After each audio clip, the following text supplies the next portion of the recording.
Efectivamente, por eso también hoy nos acompaña el ex juez penal, también experto en derecho penal, Ewald Acuña. Don Ewald, gracias por acompañarnos, por estar con nosotros y tomando la palabra de don Randall. Precisamente a eso iba, quizás en este proceso, en cómo se ha desarrollado. Don Ewald, ya don Randall decía, no había sido llamado a que se le notificaran cuáles eran los cargos en su contra. Primeramente se le allana esta mañana. ¿Es normal así el proceso? ¿Qué sigue también para él, don Ewald? Adelante. Buenos días, Melissa, buenos días, Randall, y un saludo a toda su audiencia. Sí es normal, y es normal porque no se está denunciando una violación contemporánea, es decir, una violación ocurrida muy cercana a nivel temporal, sino que hay alguna distancia, algunos días de distancia, y se hace referencia en las denuncias, de acuerdo con lo que ha trascendido en los medios de comunicación, a la existencia de videos, fotografías, que son elementos probatorios, corroboratorios de la denuncia, que son importantes de recabar por parte de la Fiscalía. A partir de ahí, parece que una de las líneas de investigación es recuperar toda la documentación, incluyendo elementos informáticos, que permitan corroborar el dicho de las ofendidas. De hecho, es muy interesante, don Ewald, y muchas gracias también de mi parte porque nos acompañen. Hay una versión surgida en las últimas horas a través de medios de comunicación de que don Randall habría intentado de alguna manera en los últimos días incidir en que estas mujeres no hicieran público algunos detalles de su comunicación. Omití decir la palabra denuncia, porque a veces los medios utilizamos, es que fulana denuncia ante nosotros. Bueno, una denuncia se pone ante el Poder Judicial. Eso es contarle a un medio de comunicación. Y pareciera que hay una versión de que existió una presión de don Randall respecto a eso. Se zanja también, se averigua también en un allanamiento de este tipo, don Ewald, si efectivamente hay alguna presión de don Randall sobre testigos o sobre víctimas. Sí, claro, hay que recordar que en estos casos el sentido común es que la persona denunciada no se comunica con la víctima, con la persona denunciante. Si existiera algún tipo de conversación, de sugerencia, de pedido, de alterar una denuncia, de retirarla, de modificar los hechos, eso es una obstrucción a la justicia y ameritaría eventualmente la imposición de medidas cautelares. Ahora, don Ewald, eso que usted precisamente señala, en este momento él no tiene ninguna medida, por ejemplo, que le indique el no acercarse a las víctimas o a las supuestas víctimas, o sí las tendría desde el momento en que ellas pasan a protección de testigos, porque al menos a como se han narrado los hechos, sí ha existido una comunicación, incluso donde algunas de ellas le han indicado que incluso han recibido presiones amenazas, sí, o ofrecimientos por parte del gobierno, etcétera. Entonces, muestra que efectivamente la comunicación ha existido, don Ewald. Efectivamente. El tema de determinar es si esa comunicación se ha dado con denunciantes, porque las denunciantes sí deben tener medidas de protección. Quien no haya formulado una denuncia puede mantener perfectamente comunicación con don Randall. Pero aquí opera un principio de protección del proceso y protección de las víctimas, que no puede desconocerse, porque cualquier injerencia sobre la voluntad de las personas podría razonablemente considerarse como una obstaculización del proceso que justificaría algún tipo de medida cautelar. Claro. Hay además un tema de sentido común. Hay que recordar que don Randall es abogado, que es el director del OIJ y sabe, conoce de la importancia de no comunicarse entre la persona denunciada y la persona denunciante en delitos tan graves como estos que han trascendido en los medios de comunicación. Es muy importante esto que señala don Ewald, porque lo traduzco incluso, don Ewald, usted me corrige si me equivoco más simplemente. O sea, es decir, un juez no tiene que irle a decir a don Randall que no se meta en la investigación, que no tenga contacto con los testigos, porque eso, por lógica, desde el momento en que se sabe denunciado, y sobre todo tratándose de un abogado, pues tendrá que entenderlo, don Ewald. Eso es lo que nos está explicando. Efectivamente, existe un riesgo de que se considere como una obstrucción del proceso que justifica la imposición de medidas cautelares. Ahora bien, yo tengo esta duda, Melissa. Adelante. ¿Es imputado don Randall, don Ewald? Porque don A Randall... partir de que se le reciba la declaración indagatoria, adquiere la condición de imputado. Pero le pregunto si usted sabe si ya se le tomó, porque ayer decía, vea, don Randall decía esta misma semana, hay que recordar el principio de inocencia. Eso es todo lo que dicen los mismos que don Randall ha detenido durante muchos meses. Y después don Randall dice, no tengo acceso al expediente. Eso es lo mismo que dicen los otros que detienen. El detalle es que yo no sé, y le pregunto si usted sabe, si don Randall ya fue indagado, si ya se le tomó declaración indagatoria respecto a estos hechos, y entiendo que entonces la ley le garantiza, señor, usted puede ver todas las pruebas que hay en su contra. Don Ewald, ¿sabe usted si él fue indagado ya? De acuerdo con mi conocimiento, no ha sido indagado. Don Ewald, disculpe, yo también tenía una duda ahora, escuchando también las declaraciones del abogado de don Randall Zúñiga refiriéndose a la prueba que ha trascendido en algunos medios de comunicación, incluyendo videos, fotografías o incluso conversaciones privadas. Efectivamente, una vez que esto se divulga, don Ewald, podría convertirse en prueba espuria, es decir, que pierde de alguna forma credibilidad o validez ante un proceso judicial.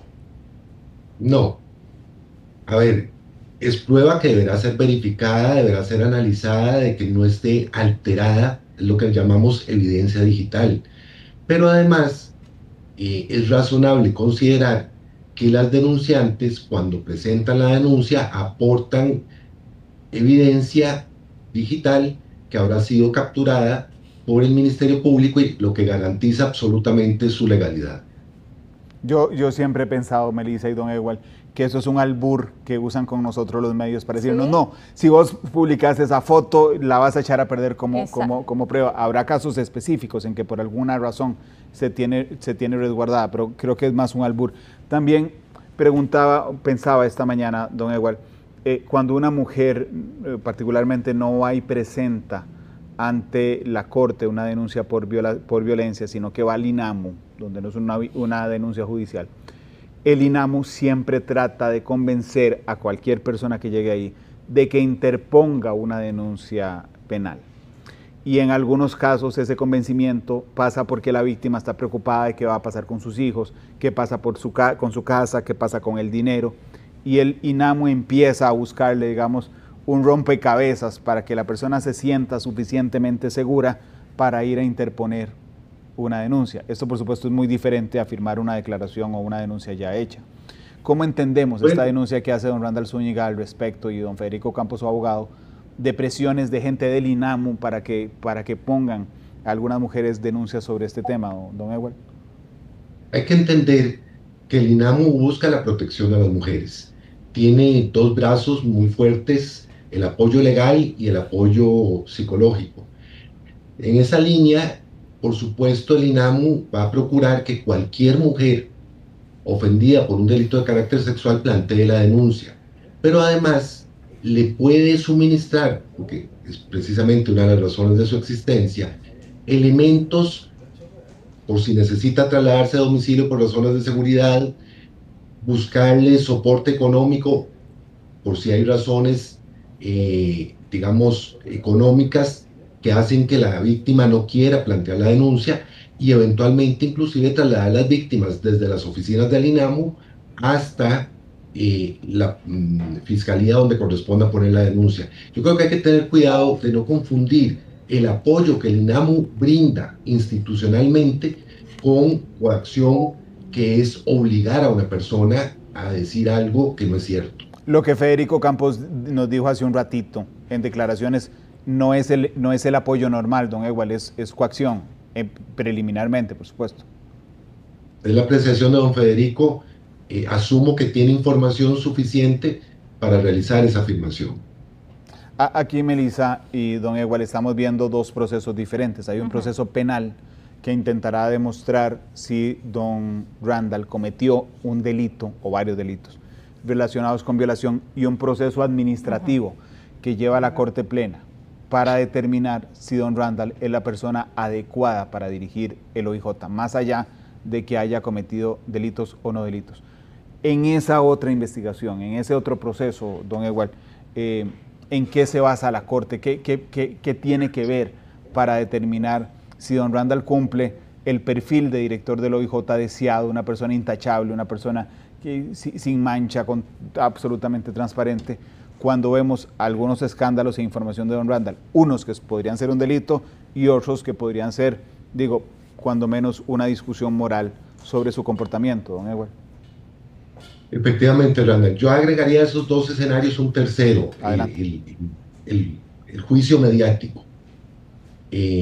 Ahora bien, en el procedimiento administrativo, la Corte lo que está es valorando, investigando si hay faltas de carácter administrativo que pueden coincidir con delitos que justifiquen iniciar un procedimiento administrativo en contra de don Randall. En este momento, el Tribunal de la Inspección Judicial está procurando recopilar prueba, básicamente las publicaciones de los medios de comunicación, y eventualmente, si logra identificarse a las víctimas, entrevistarlas para disponer o no la apertura de un procedimiento administrativo por faltas de carácter administrativo que incluyen, por supuesto, faltas al Código de Ética del organismo de investigación judicial, que podrían generar sanciones que van desde la llamada de atención hasta el despido sin responsabilidad patronal.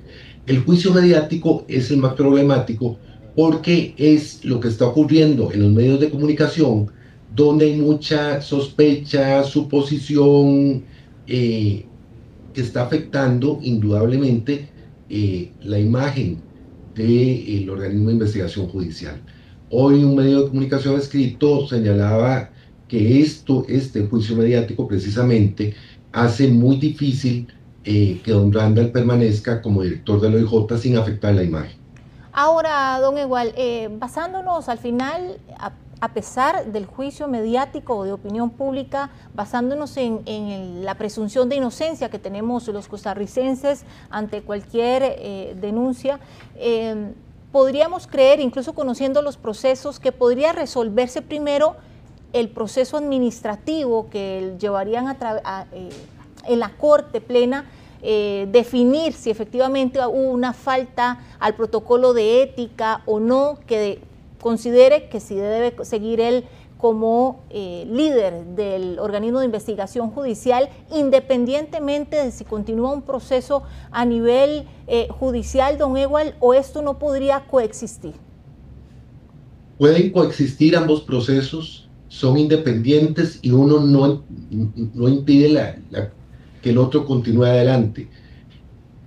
Por experiencia, uno pensaría que el procedimiento administrativo va a finalizar primero que el procedimiento penal, porque el procedimiento penal tiende, por la naturaleza de las pruebas que se deben realizar, a ser más lento. Pero bueno, habrá que ver cómo se va desarrollando, porque sin duda hay interés de la Corte Suprema de Justicia en darle prioridad y objetividad a ambos procedimientos. Don Ewald, el Código de Ética del OIJ, vamos a ver, todos podríamos opinar desde la subjetividad si creemos que él es culpable o no de un delito penal de violación. Lo que pasa es que ese tema lo definirán los tribunales de justicia con las pruebas aportadas.